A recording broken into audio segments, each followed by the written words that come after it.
ṣàánú fún àwa ìran èèyàn dúdú. Àmín Jésù. And Ọlọ́run fún wa problem. Bá a ṣe jókòó yìí, àwa gangan ni problem ara wa. Jesus Christ. Òun náà ló ń ṣẹlẹ̀ sí wa nínú ìjọba tí a wà wọ̀nyí. Ohun tẹ́mi kàn fẹ́ mọ̀ ni wípé ṣé rí ẹ̀yin ọba ilẹ̀ Yorùbá, gbogbo ẹ̀yin kábíyèsí ilẹ̀ Yorùbá, ẹ dìde. Àwọn kábíyèsí lọ́balọ́ba. Lọ́balọ́ba ẹ dìde.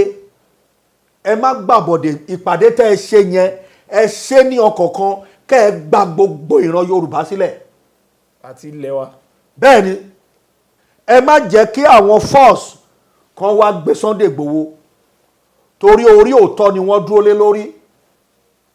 Orí òótọ́ ló ń sọ. Gbogbo ẹni tó bá ti fẹ́ pinlẹ̀ kankan tó dáa ní ilẹ̀ Áfíríkà, àwa la máa ń ṣẹ́gun ẹ̀. Wọn ò jókòó bí sìmẹ́ǹtì ṣe wọ́n kí wọ́n pe Dangote jókòó. Kí ni reason?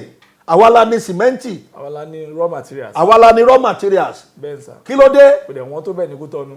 Ẹ̀dẹ̀ ń kó sìmẹ́ǹtì láti bí ẹ̀ kó lọ sí other country ẹ̀ ń ta ní 1,500 fún wọn. Bẹ́ẹ̀ sà, kò tó bẹ́ẹ̀ ní Togo ní Lomé, kò tó bẹ́ẹ̀ ní Accra ní Ghana. Àwa ni ká dìde, ìran Yorùbá kó dìde lákòókò yìí. Kọ́ má jẹ́ kí àwọn Haúsá Fúlàní control wa mọ́. Kí ìran Yorùbá kó gbára wọn. Kí ìran Yorùbá ká gbára wa, this is the time. Ikó ìlágbára ẹ̀ lọ́wọ́ ọ̀bẹ. Bẹ́ẹ̀ ni, Tọ́jú Bello tó yẹ kẹ́ ẹ mú tó ti pa àwọn èèyàn, wéèsì ẹ̀mí, wéèsì àwọn ẹ̀mí àwọn èèyàn tó yẹ kẹ́ ẹ mú ẹ̀ mú. Ẹni tó wá dìde pé òun mọ solution, kàkà kẹ́ ẹ pé jókòó kẹ́ ẹ invite ẹ, okay, solution tó níyẹn wá ṣe kí ni? Wá fáwa náà ká ṣe kí ni? Ká lò ó. Ẹ ṣáà fẹ́ pa kẹ́ ẹ pa. Ohun tẹ̀dẹ̀ ń wá ni pé ẹ fẹ́ pa, ẹ lè rí pa. Àmín Jésù. Ohun tí wọ́n ń wá nìyẹn. Yorùbá ló gbé Nàìjíríà lọ́wọ́. Tí a bá wá ní àṣemọ́ nìyẹn. Bẹ́ẹ̀ lè wọ́n dúnkokò mọ́ àwọn bàbá wa. Fúlàní ò lè mọ pa àwọn ọba wa lẹ̀ Yorùbá bẹ́ẹ̀ kẹ́ dání. Àwọn bàbá mi ní kàkà kí n dọ̀bálẹ̀ fún gàmbà kí n kúkú kú dànù. Nígbà dẹ́dúró sè é. A fẹ́ jẹ́ kí gbogbo Nàìjíríà lápapọ̀ mọ̀ pé àwa Yorùbá la gbé Nàìjíríà lọ́wọ́. Kí ló dé tí gbogbo àwọn ọba ilẹ̀ Yorùbá tó kù tí wọn ò lè support ọmọkùnrin yìí? Ẹbí mi kọ́ ni Sunday Igboho, èèyàn mi kọ́ ni Sunday Igboho. Kò lè di lóru kí n má fàdúrà ràn lọ́wọ́. Mi ò mọ̀ rí náà.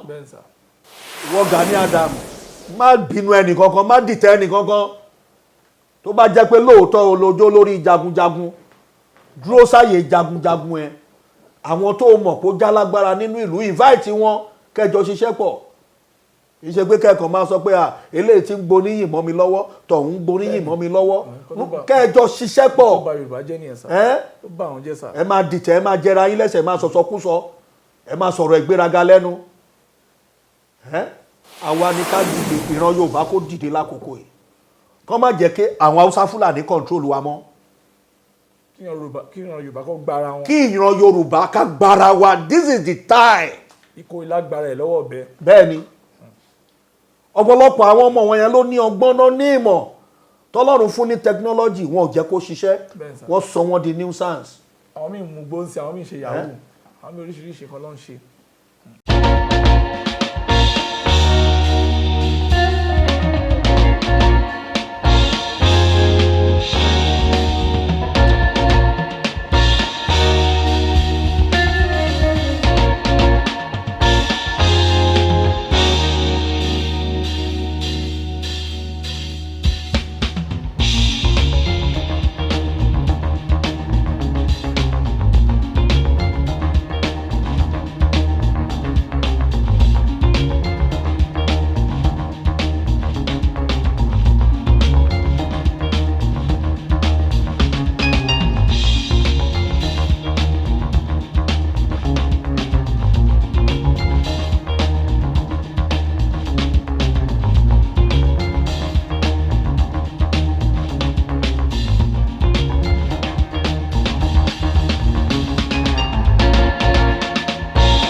as at announcing ó ti wà nù paper wà lórí The Nation ó ti wà lórí cable láàárọ̀ ìsà kí lè rí sí àwọn nǹkan wọ̀nyí because ó yà wá lẹ́nu pé people are noticing pé Ọlọ́run ṣe iṣẹ́ àmì àti iṣẹ́ àná àwọn èèyàn ń lọ wọ́n ń jẹ́rìí pàápàá jùlọ ìgbà tẹ́lẹ̀ láti London ọ̀pọ̀lọpọ̀ testimony ló wà so kí lè rí sí award táwọn African Student Union government wọ́n fún yín ní January 28 àti tí Canadian government fún yín ní January 7 sir.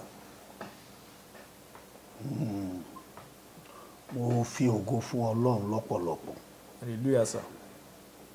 Ìdí tó kọ́ọ̀sì àwọ́ọ̀dù yẹn ni wípé wọ́n náà máa ń wò mí ní Namibia, Zimbabwe, Tanzania, South Africa, wọ́n náà máa ń wò mí láti Kenya, all the Africa country. Wọ́n ní tó dáhùn táwọn dẹ̀ máa ń rí ni pé gbogbo ohun tí Olúwa ń tẹnu mi sọ pé ó máa ń wá sí ìmúṣẹ. Wọ́n ní àgàgà lórí Áfíríkà pé mo sọ pé technology máa pọ̀. Yes sir. Ẹ sọ láti 2 years ago sir. Ní ilẹ̀ Áfíríkà. Yes. Pé àwọn dẹ̀ rí pé kinní yẹn ó ń ṣẹlẹ̀, pé ìmọ̀ ń ṣẹlẹ̀ gan-an, pé ìmọ̀ ń ṣẹlẹ̀, pé ọ̀pọ̀lọpọ̀ ìmọ̀ gan-an làwọn youth ti discover tó jẹ́ pé wọ́n ì tí ì gbé síta, tó ti plan, tó ti pé lot of technological advancement. Bẹ́ẹ̀ni. Innovations. Tó ti wà tó jẹ́ pé àwọn tó jẹ́ African continental wọn ì mọ̀. Even ní Rwanda wọ́n ti ń ṣe phone sir. Bẹ́ẹ̀ni sir. Wọ́n lọ́pọ̀lọpọ̀ technology pé wọ́n láwọn wá rí pé àti pé bí mo ṣe ń gbàdúrà fún African country àti youth àti fún àwọn youth Africa pé mo ń gbàdúrà yẹn gan pé àwọn dẹ̀ wá wò pé ọ̀pọ̀lọpọ̀ pastors wọn kì í pray fún Africa, wọn pray fún youth pé wọ́n rí pé ọ̀rọ̀ youth jẹ mí ní ogún àmọ́ ní láti ilẹ̀ wa ni lọ́lọ́run ti fún mi ní oore ọ̀fẹ́ yẹn nǹkankan. Wọ́n ní torí bẹ́ẹ̀ làwọn ṣe plan pé gbogbo university tó wà ní ilẹ̀ Africa làwọn ṣe provide award yẹn tí wọ́n gbé wá bá mi. Instrument of honour lọ́wọ́ Instrument of honour. Yes sir. So nínú ẹ̀ náà láìpẹ́ yìí kan wọ́n discover nǹkankan tí mo sọ pé wọ́n máa discover àwọn nǹkankan tó ní agbára pé ẹnìkan wá pè láti abroad pé ènìyàn dúdú ló kọ́kọ́ ṣe plane. Ènìyàn dúdú. Jesus Christ. Pé ìran àwọn ènìyàn dúdú ló kọ́kọ́ ṣe aeroplane pé àwọn òyìnbó yẹn já vision yẹn gbà. Wọ́n change story yẹn ni sir. Bẹ́ẹ̀ni. Wọ́n abuse history. Ṣó ti yé yín sí pé ìran ènìyàn dúdú tó ṣe plane yẹn ẹni yẹn wá send ẹ̀ ó send kìíní yẹn ó send ẹ̀ sí mi ó ní òun fi kí gbogbo ohun tí Olúwa ń tẹnu mi sọ òun fi kí lẹ́yìn pé ìmọ̀ tuntun máa jáde láti ọ̀dọ̀ èèyàn pé ìmọ̀ tún máa jáde gan àti nílẹ̀ Yorùbá. ẹni yẹn wá sọ jẹ́ kó yé mi ní wípé ó ní ìmọ̀ yẹn ti wà ti pẹ́ ó ní ọ̀pọ̀lọpọ̀ ohun tí àwọn òyìnbó yẹn ń gbé jáde ó láwọn èèyàn dúdú ló wà nídìí ẹ̀ ó láwọn ènìyàn dúdú ó ní wọ́n hijack fíṣọ̀ yẹn wọ́n hijack ẹ̀ mọ́ wa lọ́wọ́ ni pé kò sí nǹkan tí àwọn òyìnbó yẹn ń ṣe ẹ wò sà ẹ wò kínní. Generator and even a helicopter that ran on radio frequencies, a true free energy device that keeps batteries consistently charged. It took me several months to find him, but when I did, it blew my mind. I knew it would be complicated because these things always are. Going to Zimbabwe, the Ethiopian airline that we had tickets with had just had a major crash, and a cyclone had just ravaged the area, leaving hundreds dead. Well, we're sitting at a hotel in Harare, Zimbabwe this morning. We're here today to start the vetting process and find out, okay, what's real? Over 95% of the time, these things aren't what they claim to be. This time we took engineer Nils Ragnerud to assist with the vetting.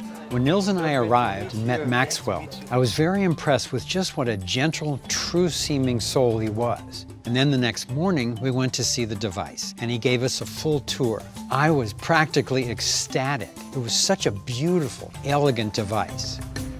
What we're looking at is called the green power off-grid machine. It is 0.5 megawatt, and we are relying with the radio frequency. We harness the radio frequency, convert it into pure energy that is useful. It is called a microsonic energy device. A microsonic energy device, it is the generator in this machine.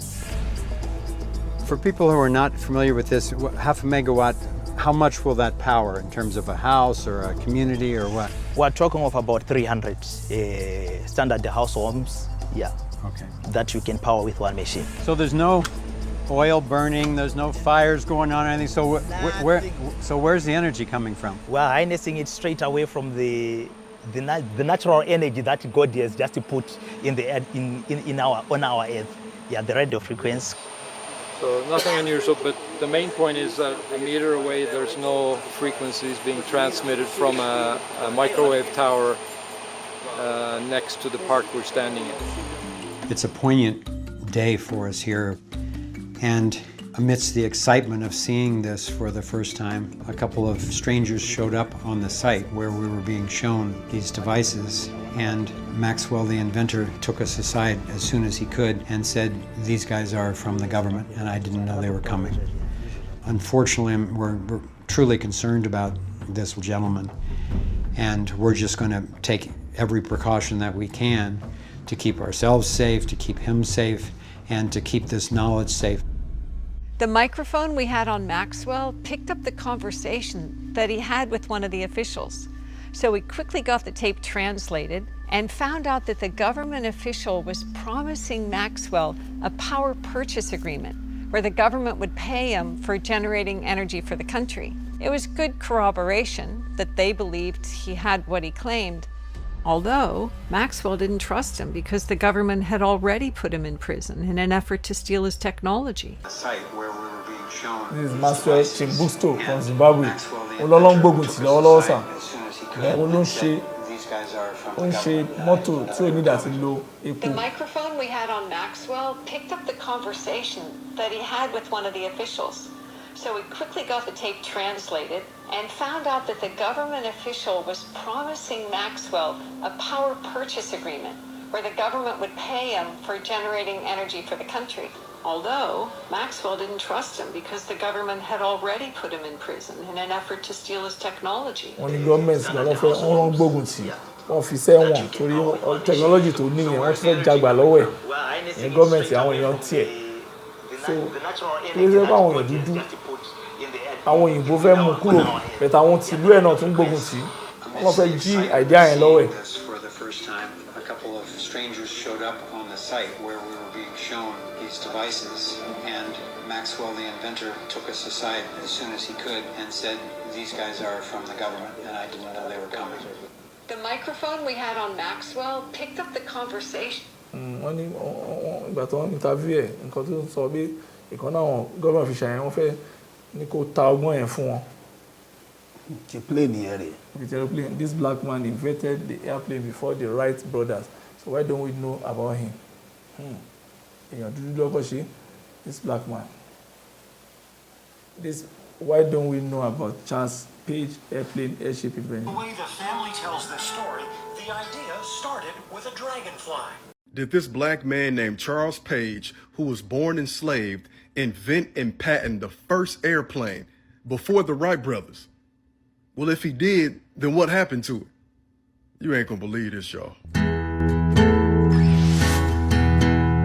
The way the family tells this story, the idea started with a dragonfly. The story goes that he would watch those things in flight for hours at a time, and I assume that it's where he got his inspiration to build an airship. Joseph Page is talking about his grandfather, Charles Page, a farmer and timberman in Pineville, Louisiana. Granddaughter Katie Page Williams heard the same story. At an early age, I was told that he had this invention, the airship or airplane. The year was 1903, when Charles Page turned his inspiration from a flying insect into an airship. It was about the same time that the Wright brothers were taking flight with their airplane. Page got a patent for his airship in 1906, before the Wright brothers. But Page's story takes an unusual turn. He planned to enter his airship in a competition for a $100,000 prize at the 1904 Louisiana Purchase Exposition in St. Louis. He took his life savings. He built a working model, tested it at his home in Pineville, and then shipped it off by train to St. Louis, Missouri, where he was going to fly the airplane in St. Louis, Missouri, and then become a chapter in all of our history books.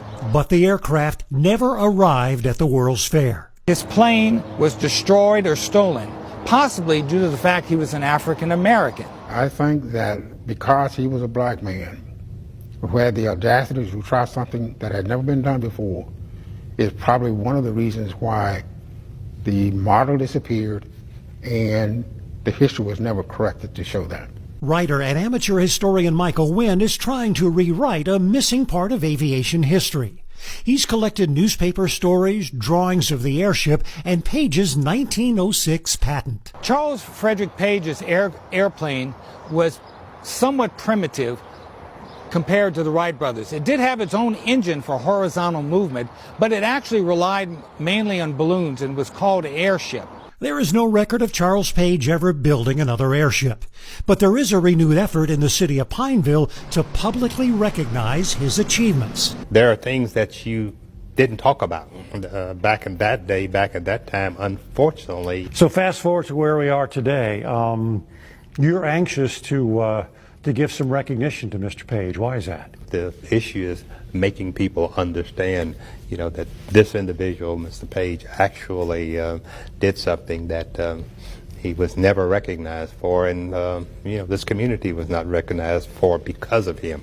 I really often wish I had known him because I think our generation could have learned a lot from him. Even Charles Page's final resting place in Pineville has been covered up with bricks and concrete in an unmarked family crypt. Buried here is a man who was fascinated with flying, and he figured out a way to do it. With the heart of Louisiana, Dave McNamara, Fox 8 Local First. Ṣẹ́rí Charles Page ó gbé kìíní ẹ̀ lọ, wọ́n ló kó gbowó, ó fẹ́ gbé kìíní ẹ̀ lọ fún exhibition ní St. Louis, kan ilé rẹ̀, wọ́n ló ti ṣe tiẹ̀ before Wright brothers. Wọ́n ní bọ̀ níbi tó ti ń lọ nínú ship làwọn ẹ̀kọ́ ti gbé kìíní ẹ̀ wọ́n bàjẹ́ láti fi pé tí wọ́n rí gbéyàn dúdú ni wọ́n fẹ́ kó jáde síta. The same thing náà ló ń ṣẹlẹ̀ sí Maxwell Chibuktu yẹn náà ní Zimbabwe, àwọn èèyàn tiẹ̀ náà ń gbógun tì. Báwo ni èèyàn dúdú ṣe lè ní lárí nínú nǹkan títí wa tó yẹ pé ó jẹ́ pé nǹkan tiwa táwa bá fẹ́ gbé síta wọ́n máa fẹ́ surprise ẹ̀ bá gbé lọ sọ́hún yẹn wọ́n á jí ọgbọ́n yẹn wọ́n á parọ́ bá wọn làwọn ní bá tún ṣe bí báyìí àwọn èèyàn dúdú bíi tiwa bí kí wọ́n fẹ́ ṣe business kí wọ́n sọ pé ó gbọ́dọ̀ mówó kan lẹ̀ ní Aso Rock tàbí ní èèyàn fẹ́ gbà lò láti ṣe nǹkan kan kó sọ pé ó gbọ́dọ̀ sanwó fáwọn èèyàn kan kó tó ṣe é ogun ìdílé tún wà lọ́tọ̀ ogun àdúgbò ogun ìjọ kí ló dé báwo la lè bọ́ nínú ẹ̀. ẹskísà kọlọ́run kó ṣàánú fún àwa ìran èèyàn dúdú. àmín Jésù. ọlọ́run fún wa ń problem bá a ṣe jókòó yìí àwa gangan ni problem ara wa. Jesus Christ. òun náà ló ń ṣẹlẹ̀ sí wa nínú ìjọba tí a wà wọ̀nyí. ara àwọn tó ṣe mọ́tò nílùú yìí náà. bẹ́ẹ̀ni sà. ṣé wọ́n sáìn ẹ̀.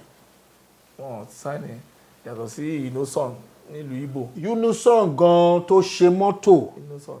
ṣebí ọpẹ́lọpẹ́ Ọ̀ṣínbàjò ṣùgbọ́n ti fẹ́ tẹ̀rì. bẹ́ẹ̀ni sà.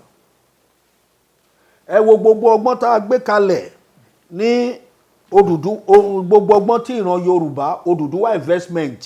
Odùduwà investment. bẹ́ẹ̀ni sà. àwọn wo ló pa á ṣé báwọn Babangida àwọn gọ́ọ̀mẹ̀ntì ló pa á. bẹ́ẹ̀ni sà.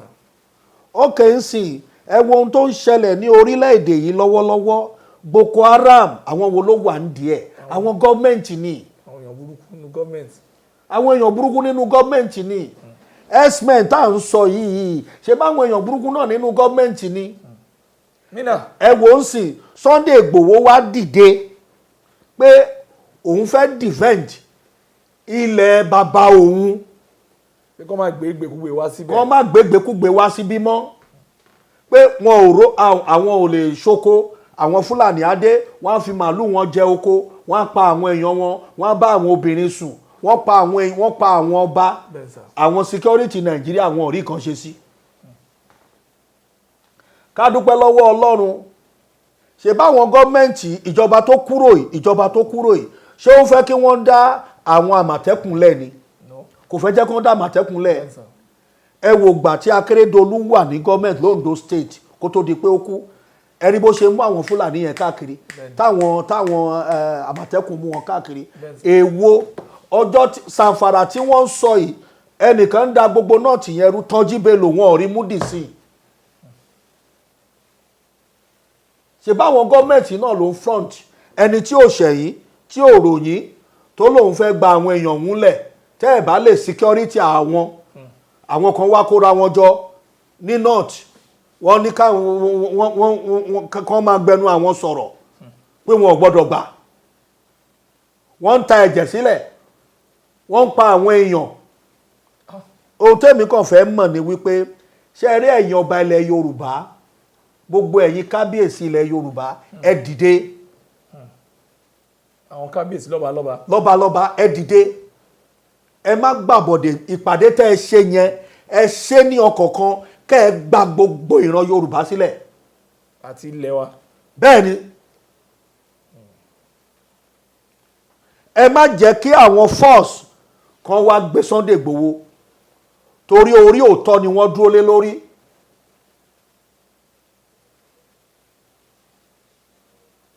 Orí òótọ́ ló ń sọ.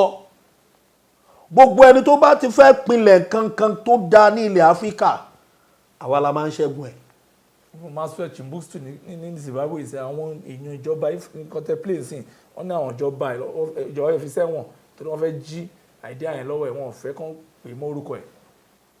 Lẹ́ni tó ní ọgbọ́n ẹ̀, tó ní ìmọ̀ ẹ̀, bẹ́ẹ̀ sọ wọ́n fẹ́ jí. ṣe rí i pé àlọ́gbọ́n lórí ní ilẹ̀ Áfíríkà. Gbogbo ohun tó ń ṣe wá lórílẹ̀‐èdè àwọn ìjọba ló fà á. Àwọn tó kówó jẹ, Buhari kó owó orílẹ̀‐èdè yìí jẹ. Túndé tó ń ta recharge card wọn ò mú di sí i. Ẹ wo Túndé Sábìù wọn ò mú di sí i. Mustapha kí lórúkọ ẹ̀ tó jẹ́ secretary to the Buhari. Àwọn boss Mustapha ni àti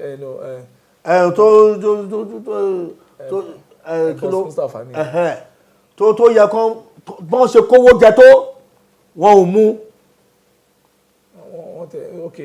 Minister of Justice náà. Obìnrin tó fi ṣe Minister of Finance. Minister of Humanitarian. tó ṣe ń sọ lẹ́nujọ́ mẹ́ta yìí pé òun ṣe mistake ní 44 billion. Kéèyàn sọ pé òun ṣe mistake kó 44 billion jẹ. Bẹ̀rẹ̀ ó dá ó ṣe ṣùgbọ́n náà àkáǹtì ẹ̀ bí a fẹ́. Tó yẹ kán kó ṣẹ̀kẹ̀ṣẹ̀kẹ̀ sí lọ́wọ́. Àwọn army ò lọ gbé, AICC ò lọ gbé, àwọn kí náà ń pè Air Force ò lọ gbé, ọlọ́pàá ò lọ gbé, Navy ò lọ gbé, àwọn kí náà ń pè custom ò lọ gbé. Níbo làwọn ọ̀pọ̀lọpọ̀ gómìnà níbo náà ti rí owó tí wọ́n ná?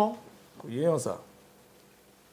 Àwọn tó ń jalè wọn ò lọ mú wọn, àwọn tó ń ṣe yahoo làwọn EFCC lọ mú. Wọ́n ká ọmọ náà tẹ́ káàkiri. Wọ́n ká ọmọ wọn lọ sí school, wọ́n lọ máa kó wọn lóru. Àwọn tó jí owó gọ́ọ̀mẹ̀ntì wọn ò lọ mú wọn. Wọn ò pé ọ̀pọ̀lọpọ̀ àwọn ọ̀gá bank wọn ò jókòó bí sìmẹ́ǹtì ṣe wọ́n kí wọ́n pe Dangote jókòó. Kí ni reason?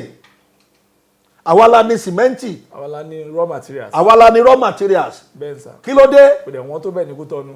Ẹ̀dẹ̀ ń kó sìmẹ́ǹtì láti bí ẹ̀ ń kó lọ sí other country ẹ̀ ń ta ní 1,500 fún wọn. Bẹ́ẹ̀ sà, kò tó bẹ́ẹ̀ ní Togo ní Lomé, kò tó bẹ́ẹ̀ ní Accra ní Ghana. Àwa ni ká dìde, ìran Yorùbá kó dìde lákòókò yìí. Kọ́ má jẹ́ kí àwọn Haúsá Fúlàní control wa mọ́. Kí ìran Yorùbá kó gbára wọn. Kí ìran Yorùbá ká gbára wa, this is the time. Ikó ìlágbára ẹ̀ lọ́wọ́ ọ̀bẹ. Bẹ́ẹ̀ ni ọ̀pọ̀lọpọ̀ àwọn ọmọ wọn yẹn ló ní ọgbọ́n náà ní ìmọ̀ tọ́lọ́run fún ní technology wọn ò jẹ́ kó ṣiṣẹ́, wọ́n sọ wọ́n di nuisance. Àwọn míì mú gbóǹsì, àwọn míì ṣe yahoo, àwọn míì oríṣiríṣi kan ló ń ṣe. Ẹni tó fẹ́ sọ òótọ́ ẹ̀ ní jẹ́ kó sọ òótọ́. ẹ ṣe lẹ́nujọ́ mẹ́ta ẹ̀ oúnjẹ tó ń kó wá láti ilẹ̀ Haúsá gómìnà kan ní kán má kó wá síbí mọ́. Gómìnà Niger State ni. ó ní kán wọ́n dá wọn dúró ẹ lè lọ kẹ́yìn àmì yẹn kẹ́ dìde kẹ́ lọ bá pé wáì tó fi rí bẹ́ẹ̀ ẹ dẹ̀ ń kó nǹkan láti ilẹ̀ Yorùbá ẹ kó lọ sí ọ̀hún. tẹ́ bá lọ Ṣakí wọ́n kó ata náà lọ sí ilẹ̀ Haúsá o wọ́n kó oṣù náà lọ sí ilẹ̀ Haúsá láti Ṣakí o. láti Èkìtì gan. wọ́n kó ọ̀pọ̀lọpọ̀ nǹkan láti ilẹ̀ Yorùbá yìí lọ sọ́hún o. gbogbo ibi tí àwọn Haúsá Fúlàní wà ní ilẹ̀ Yorùbá náà babẹ̀ jẹ́ ẹ wo seaport wọ́n babẹ̀ jẹ́ ẹ wo airport wọ́n babẹ̀ jẹ́ ẹ̀ẹ́dẹ̀ pera yín jókòó kẹ́ ẹ ronú ẹlẹ́bi ń pa yín Buhari wà ń bẹ̀ fún odidi ọdún mẹ́jọ ẹ mọ̀ pé bí ń pa yín ẹ̀ ń pààyàn ẹ̀ ń pa kúkúrú ẹ̀ ń pa gígùn ẹni tí kì í ṣẹ̀yà yín ó wá débẹ̀ ń sìn ẹ̀ wá ń ra burúkọ́kọ́ ọba Sókótó ń wà ó mọ̀ láti máa pe mítìn kó máa pe àwọn ọba Fúlàní ẹgbẹ́ ẹ̀ páwọn ò ní gbà káwọn ará ìlú máa sọ pé ebi ń pa wọn Tinubu ebi ń pa wá Tinubu ebi ń pa wá ṣé Tinubu ló ń bébí pa wọ́n ni. gbogbo owó àwọn Fúlàní àwọn náà bà Nàìjíríà jẹ́ débi tó dé yìí Yorùbá débẹ̀ àtúnṣe táwọn bá tuntun débẹ̀ wọ́n á kó gbogbo owó wọ́n á kó jẹ. bàbá Ọbásanjọ́ dey try kọ́lọ̀ kó fi ayé kẹ́ bàbá náà. fáìn bàbá Ọbásanjọ́ try ṣe bóun ló sílẹ̀kùn fún Dangote gbogbo nǹkan tí Dangote rè wo ló kó wá láti ilẹ̀ Haúsá ń bẹ̀ gbogbo owó tó ní kì í ṣe ilẹ̀ Yorùbá ló ti ní ní. ilẹ̀ Yorùbá náà ni sà. kàn gba sìmẹ́ǹtì yẹn lọ́wọ́ ẹ̀. kàn jẹ́ káwọn ìlú míì náà tún ní. kàn jẹ́ kàn fún èèyàn míì ní láísẹ̀sì yẹn ó ti tó. káwọn èèyàn lè kọ́lé sà. kí ló dé ẹ kó gbogbo nǹkan lé Fúlàní lọ́wọ́ Fúlàní ẹ̀yin ọba ilẹ̀ Yorùbá ẹ máa fà wọn Fúlàní máa jọba kiri kí lẹ fẹ́ gbà mẹ́. bí àtẹnujẹ náà ni sà. èèyàn ń dìde láti sọ òótọ́ láti sọ wọ́n mọ solution sí ọ̀rọ̀ ilẹ̀ wọn ẹni kan má dìde kan má sọ̀rọ̀. kàn yé gbé àwọn obìnrin wa kàn lọ bá wọn sùn. kàn yé máa bá wọn sùn kàn yé máa pa àwọn èèyàn kàn yé máa pa àwọn àgbẹ̀. kété tí Tinubu bọ́ sórí oyè àìmọye àwọn ẹ̀mí tí wọ́n ti pa l'Ondo State towards ọ̀sẹ̀ local government àìmọye àwọn àgbẹ̀ tí wọ́n ti padà nù tí wọ́n kàn ṣàdédé bá dóko èèyàn míì wọ́n ti róko ẹni tó lóko ẹ̀dẹ̀lẹ́ jẹ́ security lé wa lórí no solution ọ̀rọ̀ Boko Haram find solution sí DC ọ̀rọ̀ Fúlàní herdsmen find solution sí DC Tọ́jí Bello tó yẹ kẹ́ ẹ mú tó ti pa àwọn èèyàn wéèsì ẹ̀mí wéèsì àwọn ẹ̀mí àwọn èèyàn tó yẹ kẹ́ ẹ mú ẹni tó wá dìde pé òun mọ solution kàkà kẹ́ ẹ pé jókòó kẹ́ ẹ invite ẹ ok solution tó níyẹn wá ṣe kí ni wá fáwa náà ká ṣe kí ni ká lò ó ẹ ṣáàfẹ́ pa kẹ́ ẹ pa ohun tẹ̀dẹ̀ ń wá ni pé ẹ fẹ́ pa ẹ lè rí pa ohun tí wọ́n ń wá nìyẹn mo fẹ́ràn ọba kan tó sọpọ́ọ̀tì Sunday Igboho ọba Olúgbọ́n yẹn àti ọba ṣé Ọ̀ṣilẹ̀ Síjú Adé ní àdó ẹ̀ ṣé Tẹ́jú Oṣó. Ọ̀ṣilẹ̀ òkè ọ̀nà ọba dáadáa ni wọ́n sà. tó sọpọ́ọ̀tì Sunday Igboho. that is Dr. ọba Adédàpọ̀ Adéwálé Tẹ́jú Oṣó. ẹ jẹ́ ká máa yin àwọn ọba wa ẹ wo bàbá Kábíyèsí Ògìní yẹn mo ti mọ̀ wọ́n bàtí mo ti wà ní Mọdákẹ́kẹ́ ètí mo ṣe mọ̀ wọ́n bàbá mi Olúgbọ́n ó ní bíjọba Nàìjíríà ọba fún Sunday Igboho ní amúnẹ́tì kó wá sọ̀kú ìyá ẹ̀ àwọn ọba ilẹ̀ Yorùbá máa parapọ̀ àfúnẹ́ amúnẹ́tì kó sọ̀kú ìyá ẹ̀ kí ni mo ṣe tí DSS ní kọ́ lọ gbé mi wá mo ti wá dé ń sìn.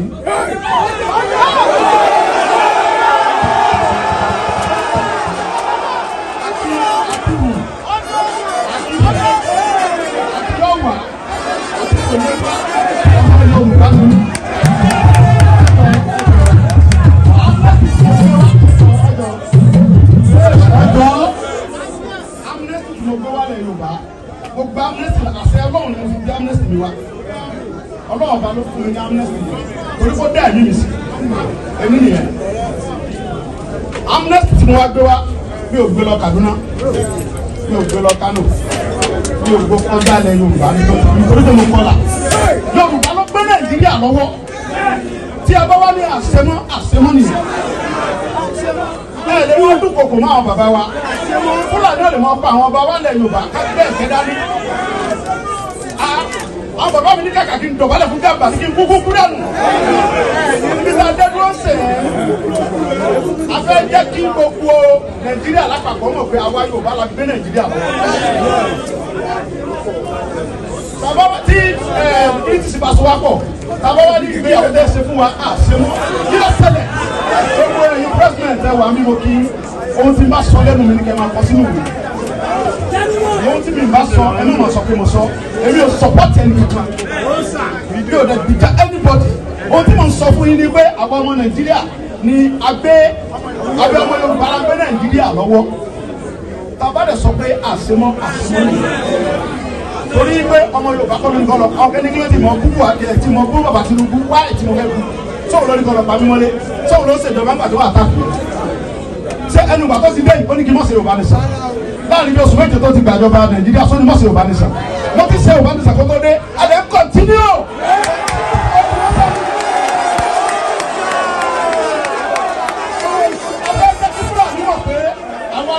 Nàìjíríà lọ́wọ́ tí ẹ bá bẹ́ẹ̀ tàbá làṣẹmọ́ nìyẹn tí bí ẹsẹ̀ tí bá fẹ́ rí mi wọ́n fún lọ́ọ̀yà mi pẹ̀lú mi ọ̀làjẹ́ ní gbèsè lẹ́tà kọjọ wà lọ́fíìsì mi wọ́n fún lẹ́tà kó mú mi wá sí àwa bá wọn ohun tí wọ́n ṣe ni pé wọ́n mọ̀ pẹ̀lú sàmùgá mi sọmọ Fúlàní wọ́n pẹ̀lú sọ́wọ́ àti ìbàdàn bí wọ́n fún pẹ̀lú mi lẹ́tà kó gbèsè gbogbo ayé pé kí n wá kí pépà ó gbé kí tẹlifíṣàn ó gbé pé àwọn kò ṣe náà wọ́n lè fún pẹ̀lú mi lẹ́tà wọ́n pẹ̀lú síbàdàn lọ́dọ̀ gọ́ọ̀mù Ṣèyí Mákindé kí Ṣèyí Mákindé ọ̀làjú ẹ̀ kan pàmí lójú ẹ̀ kí Ṣèyí Mákindé ọ̀bálẹ̀ tọ́ba tí wọ́n bá lè pẹ̀lú sọ́dọ̀ Ṣèyí Mákindé wọ́n pẹ̀lú sí Èkó lọ́dọ̀ Sanwó-Olú kí DSS Nàìjíríà Fúlàní kọ́ pàmí lójú Sanwó-Olú tí wọ́n bá lè pẹ̀lú sọ́dọ̀ Sanwó-Olú wọ́n bàbá abẹ́dùn ti ẹ̀ ní gbà bàbá abẹ́dùn ní gbà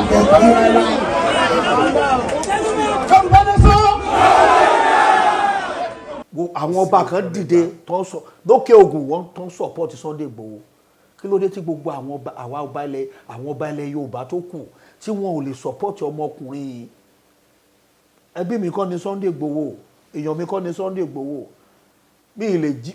kò lè di lóru kí n má fàdúrà ràn lọ́wọ́ mi ò mọ rí náà. bẹ́ẹ̀ sà ẹ ti ń sọ tipẹ́tipẹ́ ìmọ̀ láti 2021 láti mọ̀ yín lẹ ti ń gbàdúrà fún láti 2021 ní June àgọ́ ṣe tàbí fún yín lẹ ti ń gbàdúrà fún lẹ́yìn sọ ikú wọn àti Gani Adams kọ́jọ fọwọ́sowọ́pọ̀ ẹni kó dẹ̀ ṣọ́ra fáwọn èèyàn tó wà lẹ́gbẹ̀ẹ́ tó wà àtàkì. mo sì tún sọ Sunday tó kọjá ẹ ti ń sọ láti 2021. mo tún sọ Sunday Olúwa ní kó túbọ̀ ṣọ́ra ó dé tàìdé àwọn kan ti bọ́ sórí social media wọ́n sọ nonsense wọ́n ń bu wọ́n ń ṣe gbá wọ́n ń ṣàwọ̀ ẹni tó fẹ́ gbà yín tó ṣówó ló ń wá ni kò wá owó náà bí kì í ṣe pé mò ń sọ pé kó lè fún mi lówó àbí kó lè fún mi mọ́tò mi ò lè gba kankan lọ́wọ́ ẹ̀ kò sí nǹkan tí mo need.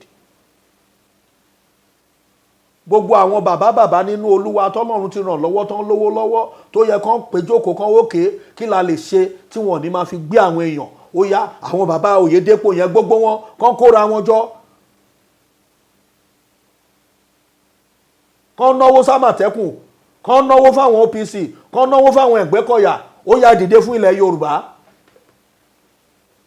ilẹ̀ náà bá lè ṣe rere.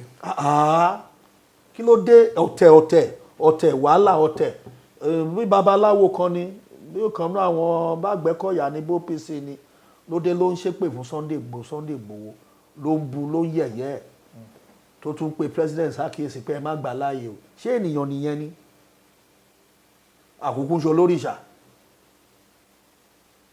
àmọ́ òtítọ́ Bíbélì wípé ó la ó mọ òtítọ́ yóò sọ wá di òmìnira. Romans 8:36. ẹ wo nígbà tí Tinubu bọ́ síbẹ̀ tó chief of army staff tó gbé síbẹ̀ ìyẹn ń ṣiṣẹ́ lọ ní Kaduna ó kó àwọn army síta bó tiẹ̀ fẹ́ràn ẹ̀ ọ̀pọ̀lọpọ̀ àwọn Fúlàní x-men yẹn lọ́n ti padà nù eléyìí tó ń lé ọjọ́ mẹ́ta ní l'Abuja tó ti wéṣì ẹ̀mí àwọn èèyàn kan tó mú kan tó pa l'Abuja òun òun ló ń dààmú ọ̀nà Kaduna sábùjá Yes. òun ló ń dààmú ọ̀nà Kaduna sábùjá kí ló dé tẹ́lẹ̀ mú Tọ́jí Bello. Àwọn ló máa ń disappear ní sà. ó máa ń disappear. Ìgbà mi àdé ṣinṣin, ìgbà mi àdé sẹ́sẹ́ fly. Ẹ̀ẹ̀kan pa solution wà láti mú. Ìgbàlẹ̀ nìkan lò. tó bá mú àwọn Sunday Igboho yẹn kalẹ̀ wọ́n mọ solution tó máa fi mú. Kò sí agbára tí Ọlọ́run ò fún ìran Yorùbá. Ẹ̀tẹ́ bá ti rẹ́ nìkan tó kàn dìde báyìí láti fẹ́ ṣe nǹkan kan ẹ̀ kàn dìde ẹ̀ di ọ̀tẹ̀. tó bá yẹ pé wọ́n ti pa Sunday Igboho mọ́lé ṣé ó lè wá sí òkú bàbá ẹ̀ ó lè wá sí òkú ìyá ẹ̀. No sir. ẹni data ìdí ẹ̀ tún ti bẹ̀rẹ̀ ọ̀tẹ̀ pẹ̀lú ẹ̀ kí lẹ fẹ́ gbà bẹ́ẹ̀ kí là wá ènìyàn dúdú tá à ń gbógun tira wa fún kí nìyẹn common káàkiri ìlú àwa ènìyàn dúdú ká máa jẹra wa lẹ́sẹ̀ nínú iṣẹ́ Olúwa yìí náà bẹ́ẹ̀ ni ṣèbóun là ń sọ lẹ́ẹ̀kan pẹ̀lú àwọn ìránṣẹ́ Ọlọ́run kan nínú iṣẹ́ Olúwa yìí náà ni ká máa dìtẹ̀ ẹni tó wà lókè bá ṣe máa re bọ́ bá ṣe máa bayé ẹ̀jẹ̀ a máa gba owó ikú a máa rí mu ẹ fún wa lówó a máa rí mu ẹ máa gbowó ẹ̀mí. àwọn tó dán wò even Judas tó dán wò nǹkan burúkú ló gbẹ̀yìn ẹ̀. ẹ lè rí Sunday Igboho mu à gbàdúrà débi pé èmi gẹ́gẹ́ bí ẹnìkan à bá Ọlọ́run sọ̀rọ̀ ó máa gbọ́ ìlú nira ẹ wo bí ebi ṣe ń pa àwọn èèyàn àwọn èèyàn kàn ṣubú káàkiri àwọn èèyàn ṣubú káàkiri hypertension ìrònú ẹ kàn rí èèyàn ní àfẹsẹ̀ kọ́ bá dẹ̀nu lẹ̀ gbìn àìmọye àwọn tó ti kó sọ́sà tó ti fìbínú tó ń páàkì mọ́tò ní tọ́mílábì tó ń dẹ̀ kó sọ́sà tó ní rọ́ ní mọ́tò. ìgbà tí wọn mọ bí wọn ti rí ọmọ skul owó ilé owó lé. mọ́tò mi àtàn pọ́ńtà lẹ̀ ní ọlọ́run tọ́mílábì yẹn wọn ò ní mọ̀ ó ti bọ́ sọ́sà ó ti kú dànù gan-an. ìyà ń jẹ àwọn èèyàn ń ké tantan àwọn èèyàn ń pariwo pé ìyà ń jẹ wọ́n kò sẹ́ni tó lè jẹ oúnjẹ mẹ́ta lójúmọ́. gàrí gan ṣe kọlù sà bírèdì gan ti wá sọ pé òun sí ń lé. ẹ̀yin ọba wa ilẹ̀ Yorùbá ẹ dìde ẹ gbọ́dọ̀ jẹ́ kí wọ́n rí Sunday Igboho mú ẹ yarí pátápátápátá gbogbo ẹ̀yin ọba yẹn àkókò tó yẹ ká ẹ sọ̀rọ̀ rèé ẹ kúrò lábẹ́ àwọn olóṣèlú ẹ kúrò lábẹ́ gọ́ọ̀mẹ̀ntì ẹ dá dúró kẹ́ ẹ pàṣẹ lórí ibi tọ́lọ́run tó fi yín lé lórí ẹ gbára yín lẹ̀ lọ́wọ́ àwọn ìran Fúlàní àtàwùsá.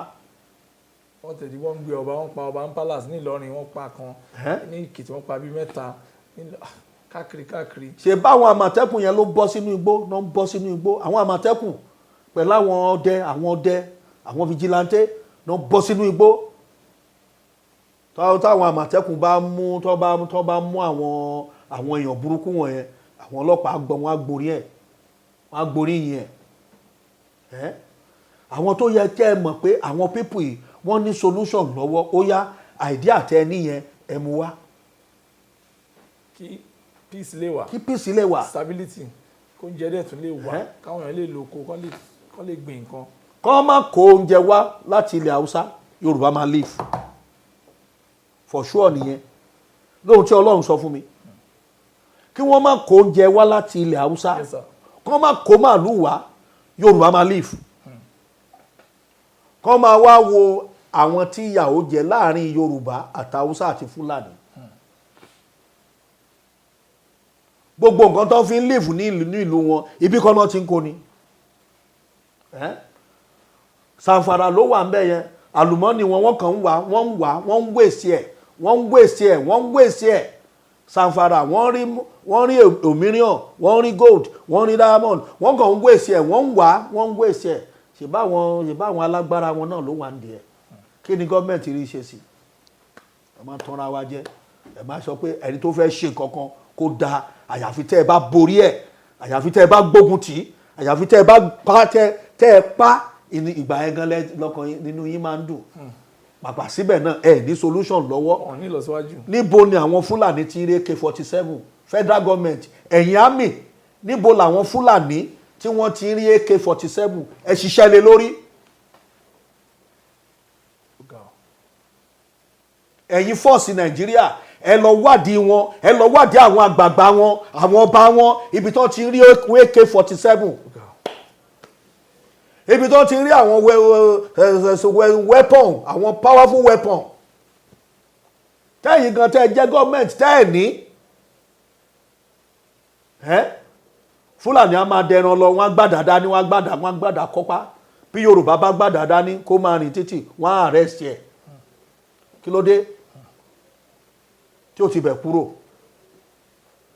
Níbo làwọn Fúlàní yẹn tó ti rí AK-47?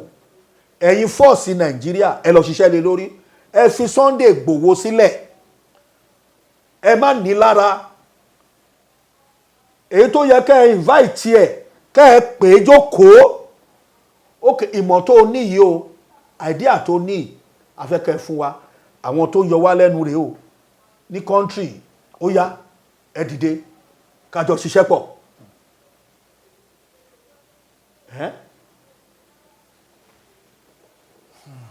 So ẹ jọ̀ọ́, ẹ jẹ́ ká jẹ́ olóòótọ́, ká ní ìfẹ́ ara wa, ká ní ìfẹ́ ara wa. Ẹ wo ohun tó ń ṣẹlẹ̀ ní Ìlọrin. Muslim ń gbógun ti Muslim, wọ́n ń gbógun ta bọ̀rìṣà, wọ́n ń ṣe gbá, wọ́n ń ṣàwo, wọ́n kàn ń pààyàn, onírúurú ìṣẹ̀lẹ̀ ó ń ṣẹlẹ̀. Kò dẹ̀ sáwọn tó wà ń díẹ̀, àwọn Fúlàní náà ni. Divide and rule. Àwọn Fúlàní náà ni. Fúlàní ni, kò sí nǹkan míì. Ẹ̀yin ọba ilẹ̀ Yorùbá, ẹ̀yin àgbààgbà, ẹ̀yin Afẹ́nifẹ́re, ẹ dìde. Bàbá Fáṣọ̀rántì, bàbá ẹ dìde. Adébánjọ, bàbá Wọlé Ṣóyínká, gbogbo yín ẹ dìde sórí ọ̀rọ̀ ilẹ̀ Yorùbá. Ẹ dìde, ẹ ṣe bí akọni. Ọ̀pọ̀lọpọ̀ yín lẹ ti dàgbà, yín lẹ ti ṣú náà. Ṣé ẹ fẹ́ kàn pa àwọn generation kú òtán ni? Ẹni ẹlẹ́ni ń gba àwọn èèyàn lẹ̀, ó ń lé àwọn èèyàn kúrò nínú oko. Ẹ̀yin fẹ́ pa, ẹ fẹ́ lọ arrest ẹ̀ torí pé ọ̀rọ̀ tó sọ kò jẹnu ẹ lọ. Òun ní solution láti dáàbò bo àwọn ènìyàn tiẹ̀. Tó yẹ kẹjọ ṣiṣẹ́ pọ̀, ẹ máa ní àwọn ènìyàn lára. Ẹ máa ní àwọn èèyàn lára. A fi ògo fún Ọlọ́run pé Ọlọ́run ò fi ẹ̀mí ẹ̀ lé yín lọ́wọ́ ní last time. Ìwọ Gani Adam, má bínú ẹnì kankan, má dìtẹ̀ ẹnì kankan. Tó bá jẹ́ pé lóòótọ́ olójó lórí jagunjagun, dúró sáyè jagunjagun ẹ. Àwọn tó mọ̀ pé ó jálágbára nínú ìlú, invite wọn kẹjọ ṣiṣẹ́ pọ̀. Ìṣe pé kẹ́kọ̀ọ́ máa sọ pé eléyìí tí ń gboníyìn mọ́ mi lọ́wọ́, tọ̀hún ń gboníyìn mọ́ mi lọ́wọ́. Kẹjọ ṣiṣẹ́ pọ̀. Ẹ máa dìtẹ̀, ẹ máa jẹra yín lẹ́sẹ̀, ẹ máa sọ̀sọkúsọ, ẹ máa sọ̀rọ̀ ìgbéraga lẹ́nu. Ẹ lọ mú yẹn kúrò, ẹ jẹ́ kí ìfẹ́ wà, ẹ jẹ́ kí ìfẹ́ jọba. Gbogbo ẹ̀yin ọ̀dọ́ ilẹ̀ Yorùbá, ẹ dìde, ẹ fọwọ́sowọ́pọ̀.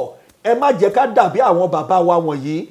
Ẹ jẹ́ kí ìfẹ́ wà láàrin wa, ẹ má jẹ́ kí wọ́n lò wá, ẹ má jẹ́ káwọn olóṣèlú, àwọn olè, àwọn politician olè tí wọ́n ń kó wa jẹ, tí wọ́n ń ba ayé wa jẹ́, ẹ má jẹ́ kán kó bọ́lé wa lọ́wọ́ pé ká lọ máa dà lúrú mọ́.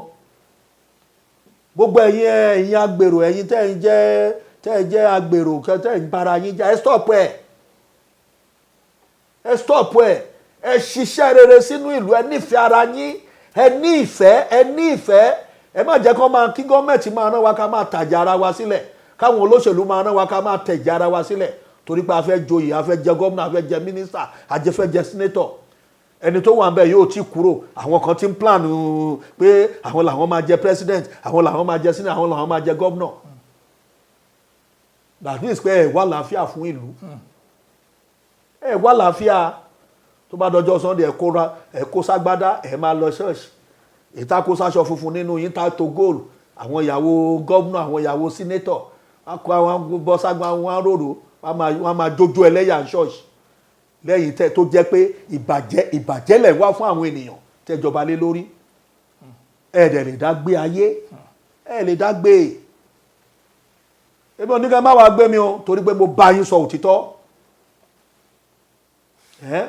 Ẹ mú àwọn èèyàn ìkà, ẹ ní lọ bá wọn.